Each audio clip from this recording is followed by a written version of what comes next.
Where were you? Was the beginning of an email sent to me from a friend in Pennsylvania. He was, of course, referring to where were you on 9/11. I guess that's a question many people can answer. Significant events in history have a way of indelibly being written in our minds. I'm old enough to have several such events that I remember. I remember where I was when we celebrated the end of World War II. I remember where I was when I heard President Kennedy had been shot. I remember where I was when Neil Armstrong walked on the moon. And yes, I can remember where I was when the events of 9/11 took place. Where were you on 9/11? My friend from Pennsylvania shared where he was. I was on fishing with a friend on the Shenango River Reservoir, he writes, when my wife called out and told me to get off the lake. The Army Corps of Engineers roared up to us and yelled to get off the lake. We were compelled and read chillingly later that the plane bound for Washington, D.C. went overhead on its way to its final destination nearby. With all that in mind, let's look at the call to remember. Do you realize the Bible calls us to remember? There are many admonitions in the Bible to remember certain things, certain events, even to the point of memorializing them. Let's look at a couple of events, one from the Old Testament and one from the New. Firstly, memorial stones at the Jordan River. The children of Israel were about to enter the Promised Land as they crossed the River Jordan. By the miracle of the waters being stopped, the children of Israel passed over on dry ground as the priests carrying the Ark of the Covenant stood in the middle of the Jordan. Joshua commanded 12 stones from the Jordan be taken, and these stones were set up in Gilgal. The purpose of this was the next generation. When your children ask their fathers in time to come, saying, "What are these stones?" then you shall let your children know, saying, "Israel crossed over the Jordan on dry land, for the Lord your God dried up the waters of the Jordan before you until you had crossed over, as the Lord your God had did in the Red Sea, when he dried up before us until we had crossed over, and all the peoples of the land may know the hand of the Lord, that it is mighty, and that you have the fear of the Lord your God forever." Note that the reason for the memorial is to tell the subsequent generations what had happened at the Jordan River. Take another example, Holy Communion. Paul in 1 Corinthians chapter 11 gives instruction on how to share in communion, the Lord's Supper. He makes reference to what Jesus had done and said when he first instituted it with his disciples in the upper room. Paul refers both to the bread which symbolized his body and the wine which symbolized his blood, quoting Jesus saying, "This do as often as you drink it in remembrance of me." So communion is to be a memorial, which can be a very meaningful exercise. We look back into the past to the cross, where his body and blood were given for us. We stop and look at the present and take time to examine ourselves. Finally, we look to the future to anticipate his coming again. This is something we too must teach the next generation. Let's look at the next generation. Now, to anyone younger than approximately, say, 25 years of age, 9/11 is a distant history. Some know little or nothing about what happened. John Stonestreet, in his Breakpoint Daily, has an article on teaching 9/11 to the emerging generation. He makes reference to a video special, 9/11, A Drive-Through History, from the Drive-Through History Stone series. Stonestreet quotes part of a segment from the video. Quote, "The September 11th strikes against America, often referred to as 9/11, were a series of 4 coordinated terrorist attacks by the Islamic group Al-Qaeda. Four passenger airlines that had departed from airports in the northeastern United States were hijacked by 19 Islamic terrorists. 2 of the planes were crashed into the north and south towers of the World Trade Center in New York City. A 3rd plane was crashed into the US Pentagon in Arlington, Virginia. A 4th plane heading towards Washington, D.C. crashed into a Pennsylvania field after the passengers fought back against the hijackers. According to scholars, 9/11 ended up being the single deadliest terrorist attack in human history.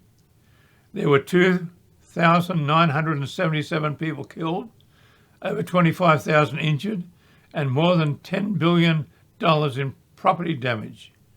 It also is the single deadliest incident for U.S. emergency personnel, with 343 firefighters and 72 police officers killed that day in the tragic aftermath of 9/11.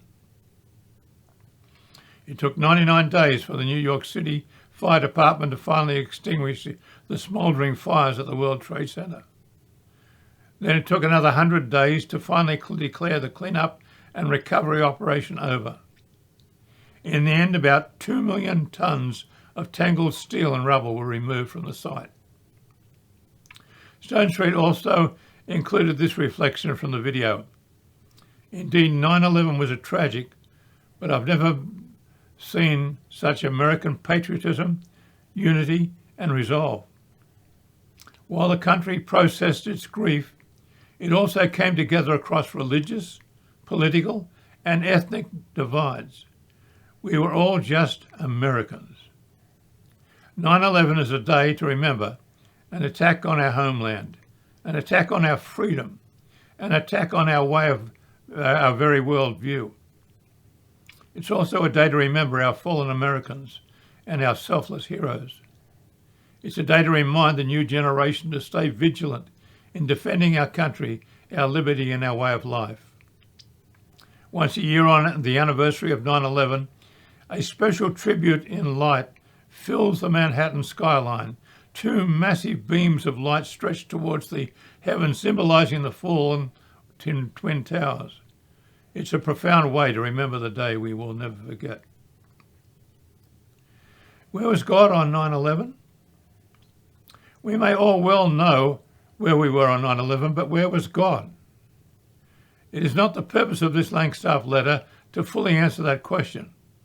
I would simply refer you to a book by Jonathan Cahn called The Harbinger. It is a fascinating book that gives spiritual insight into what was happening at that time, including references to things said by politicians that line up with scriptural passages. And it spells out what God was doing. My own reflection, I was ministering in New York City and had the opportunity to visit the site of 9/11 where the 2 towers fell down, and also the surrounding area. This included the nearby historic church, which was not destroyed. The church fence still had messages from people grieving loved ones who were gone. It was a sobering moment, a time to reflect on such an event as 9/11. Likewise, when I was ministering in San Antonio, Texas, I was amazed at the many American flags flying or being displayed. After 9/11, churches were often full, unity was evident across the nation, and patriotism bloomed. Sadly, it did not last, as the nation went back to business as usual. We are no longer united. Patriotism is contested, and as a nation, we never recognized what God was even saying to us through it all. Consequently, revival never came. Might I say that as a nation, we deserve judgment, but we cry out for mercy. Nevertheless, we also need to convey to the new generation what that does not particularly remember 9/11, what it was all about, lest it happen again. Let me share a final word from a 20-year-old. My granddaughter, Hayley Plaisted, who types this Langstaff letter, has some additional thoughts to share, starting with a poem. The author is unknown. It's called Meet Me in the Stairwell, a picture about God speaking about 9/11. You say you will never forget where you were when you heard the news on 9/11/2001. Neither will I. I was on the 110th floor in a smoke-filled room with a man who called his wife to say goodbye. I held his fingers steady as he dialed. I gave him peace to say, honey, I'm not going to make it, but it's okay, I'm ready to go. I was with his wife when he called as he fed breakfast to their children. I held her up as she tried to understand his words and as she realized he wasn't coming home that night. I was in the stairwell of the 23rd floor when a woman cried out to me for help. I've been knocking on the door of your heart for 50 years, I said. Of course, I will show you the way home. Only believe in me now. I was at the base of the building with a priest ministering to the injured and devastated souls. I took him home to tend to his flock in heaven. He heard my voice and answered. I was on all four of those planes in every seat with every prayer. I was with the crew as they were overtaken. I was in the very hearts of the believers there, comforting and assuring them that their faith would save them. I was in Texas, Virginia, California, Michigan, Afghanistan. I was standing next to you when you heard the terrible news. Did you sense me? I want you to know that I saw every face, I knew every name, though not all knew me. Some met me for the first time on the 86th floor. Some sought me with their last breath. Some couldn't hear me calling to them through the smoke and flames. Come to me this way, take my hand. Some chose for the final time to ignore me, but I was there.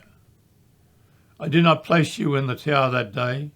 You may not know why, but I do. However, if I were there in the explosive moment in time, would you have reached for me? September the 11th, 2001 was not the end of the journey for you, but someday your journey will end, and I'll be there for you as well. Seek me now while I may be found, then at any moment you know you are ready to go. I'll be in the stairwell of your final moments. Love, God. Haley went on to add some of her own thoughts. Quote, we should remember the countless people who were killed that day. We should remember the fearless passengers of Flight 93 who chose to sacrifice their lives to save others. We should remember why our nation was attacked on 9/11 and why it is important to keep fighting for a value and a standard this country was founded on. I believe people need to be reminded not only to remember the events of 9/11, but also what it was. I am blessed to come from a family that takes the time to remember the tragedy of 9/11 every year. God bless you all. Amen. Thank you for listening to the Langstaff Letter with Dr. Alan Langstaff. The Langstaff Letter is produced by Frontline Ministries, a ministry of Kairos Ministries. If you'd like to join a discussion about this edition, you can go to Dr. Langstaff's blog at kairosmin.org. We look forward to having you join us back again next week. And remember, the best is yet to be.